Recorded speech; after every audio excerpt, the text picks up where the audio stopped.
उस समय हमारा गोल था और वो था यूनाइट इंडिया की स्थापना करना। ठीक है, यूनाइट इंडिया की स्थापना करना, हमने उसको एक्सेप्ट कर लिया, बहुत बढ़िया। अब यहां से दो कॉन्सेप्ट निकल कर आते हैं, बात को समझना। एक को बोलते हैं नेशन स्टेट, नेशन स्टेट, राष्ट्र राज्य, बहुत महत्वपूर्ण कॉन्सेप्ट बता रहा हूं। और एक को बोलते हैं स्टेट नेशन,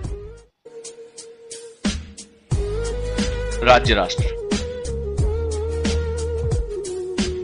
तो उस समय हमारे पास था कि हमें जो है वो एक यूनिफाइड लैंग्वेज हम नहीं इस्तेमाल कर सकते थे, सरदार पटेल के सामने यूनिफाइड हम कल्चर नहीं स्थापित कर सकते थे, तो ये सारी चीजें हम नहीं कर सकते थे। हमारे सामने था कि हमें दोनों कॉन्सेप्ट को एक साथ लेकर चलना है, ये दोनों कॉन्सेप्ट, एक नेशन स्टेट का कॉन्सेप्ट और एक स्टेट नेशन का। नेशन स्टेट का कॉन्सेप्ट मतलब होता है कि राष्ट्र, जैसे भारत एक राष्ट्र है, तो ये धारणा सर्वोपरि होती है और उसके अंदर राज्य जो है, राज्य मतलब यहां में राज्य का मतलब होता है वो जो छोटी छोटी पहचाने हैं उनको हमने उसके साथ समाहित कर लिया। तो पहला कॉन्सेप्ट होता है कि नहीं, you have to think about, जैसे यूरोप में हुआ, तो यूरोप में क्या हुआ कि भाई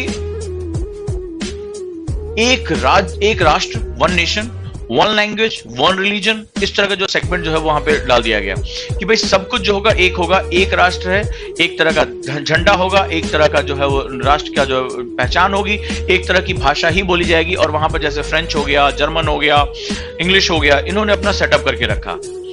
तो ऐसी कंडीशन में जब आबादी कम होती है और आप जो है वो ढेर सारे जो प्राचीन संस्कृत नहीं होती और आप एक वे में फ्लो कर रहे होते हो तो आपके लिए आसान होता है। लेकिन यूरोप को भी इसकी कीमत चुकानी पड़ी थी। जब हम यूरोप को देखते हैं तो इतने छोटे क्षेत्र में कहीं जर्मन बोली जा रही है, कहीं स्लोवाकिया में अलग लैंग्वेज है, कहीं फ्रेंच बोली जा रही है, कहीं ब्रिटिश बोली जा रही है। आगे चलकर हम देखते हैं कि इनमें आपस में घर्षण बढ़ता चला जा रहा है और जो राष्ट्र राज्य का कॉन्सेप्ट था, जो नेशन स्टेट का कॉन्सेप्ट था, उसने सुपेरिटी क्रिएट की और आपस में इनमें क्या हुआ, संघर्ष होना शुरू हो गया। ये दूसरे लैंग्वेजेस को सम्मान नहीं दे पाए, दूसरे कल्चर को सम्मान नहीं दे पाए और आगे चलकर तो जो नाजिज्म वाला केस हुआ तो उसको तो आप जानते ही हैं और भयानक जो है वो युद्ध का सामना इन्हें करना पड़ा। ऐसी कंडीशन में जब आपके पास डाइवर्सिटी बहुत ज्यादा होती है तो आपको एक कॉन्सेप्ट के साथ काम नहीं चलेगा, आपको दोनों कॉन्सेप्ट साथ लेकर चलना पड़ेगा। यानी राष्ट्र राज्य के कॉन्सेप्ट के साथ राज्य राष्ट्र यानी स्टेट नेशन का भी कॉन्सेप्ट चलना पड़ेगा।